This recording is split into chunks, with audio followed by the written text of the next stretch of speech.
Bonjour à tous et bienvenue dans cette troisième vidéo tutoriel sur SketchUp. Aujourd'hui, on va découvrir le déplacement et le magnétisme des objets.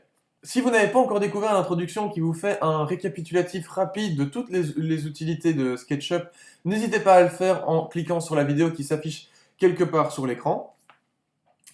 Et sinon, eh bien, c'est parti pour cette nouvelle vidéo. Alors, sur l'écran, vous avez ici donc deux cubes que j'ai créés à l'avance.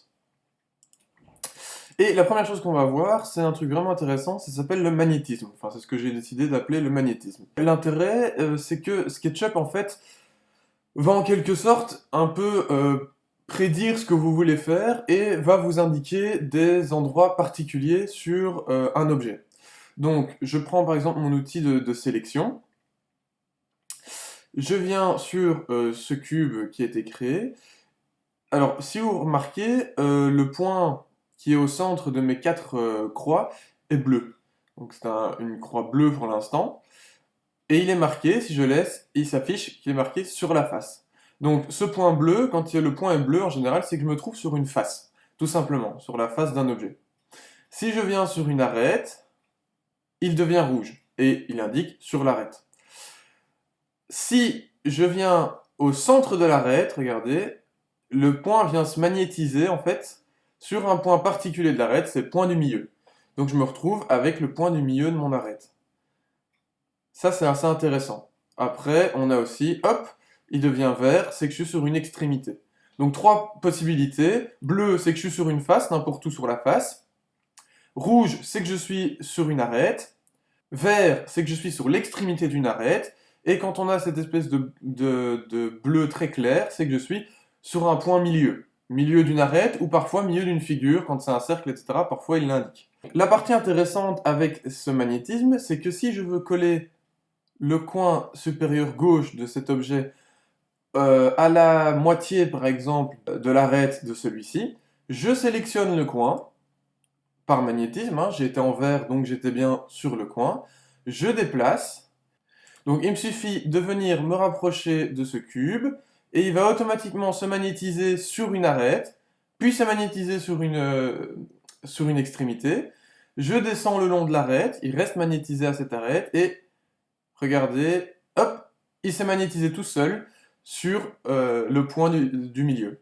Je relâche, et j'ai donc mon cube qui se retrouve pile sur le point milieu. Alors là, avec deux cubes, c'est pas forcément intéressant, mais si vous faites des montants ou des traverses, ça peut devenir très intéressant. Donc rapidement ici, on va par exemple créer un montant voilà, de 40 sur 40, c'est bien. Comme ceci. Imaginons que je décide de créer une traverse. Donc, l'intéressant, j'ai créé un montant, qu'est-ce que je fais? Je crée un composant. Je crée une traverse.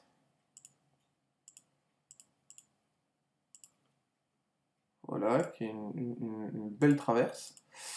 Je fais pareil, je sélectionne, je crée un composant. Et je veux que cette traverse, elle soit la traverse haute. Eh bien, je prends le coin de mon objet. Hop, il vient se magnétiser tout seul sur l'arête, parce que pour lui, c'est l'arête la plus proche, et donc ça lui paraît plus logique de le magnétiser à cet endroit-là. Je fais une translation sur l'arête, et hop, il vient se magnétiser tout seul sur le coin. Et donc là, j'ai bien ma traverse qui est bien collée à mon montant. Bon, les proportions sont pas top, mais l'idée est là. C'est hyper important d'utiliser ce magnétisme parce que vous êtes certain que votre traverse est bien placée. On peut très facilement se tromper dans un emplacement simplement parce que visuellement on a l'impression d'être dessus alors qu'en fait on n'est pas du tout dessus. Donc ça c'est tout ce qui est déplacement avec magnétisme et les différents points que vous pouvez découvrir. Ça a vraiment une très grande utilité pour être vraiment précis dans les créations. Je vous ai montré le déplacement par magnétisme, mais peut vous arriver aussi de vouloir déplacer un objet dans une direction particulière sans forcément vouloir le magnétiser à une extrémité ou à un milieu ou à une arête.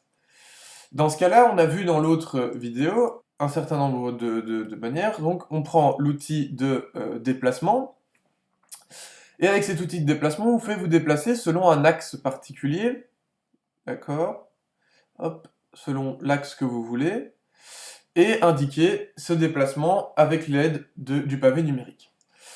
Il arrive parfois que, selon la manière dont vous visualisez la chose, ou selon l'objet, qu'il n'ait pas envie de se déplacer selon tous les axes. Parfois, il se force à aller dans un sens ou dans un autre parce que, selon le logiciel, ça paraît plus logique.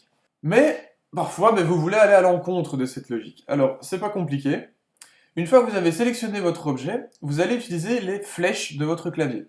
Grâce aux flèches, vous allez pouvoir forcer un déplacement dans une direction.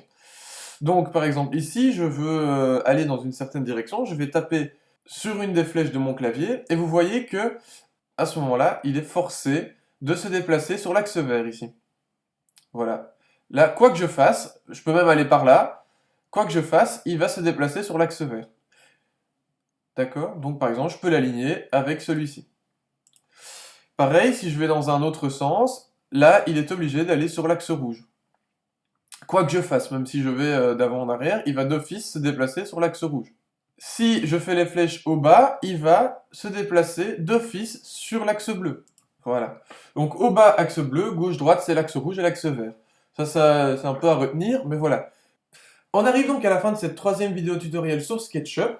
J'espère qu'elle vous aura aidé à y voir un peu plus clair sur le mouvement et le déplacement des objets. Dans une prochaine vidéo, on découvrira comment créer des objets de forme vraiment particulière. N'hésitez pas à laisser en commentaire votre avis sur la vidéo, mais aussi si vous avez des questions, n'hésitez pas à laisser un pouce bleu et à partager la vidéo.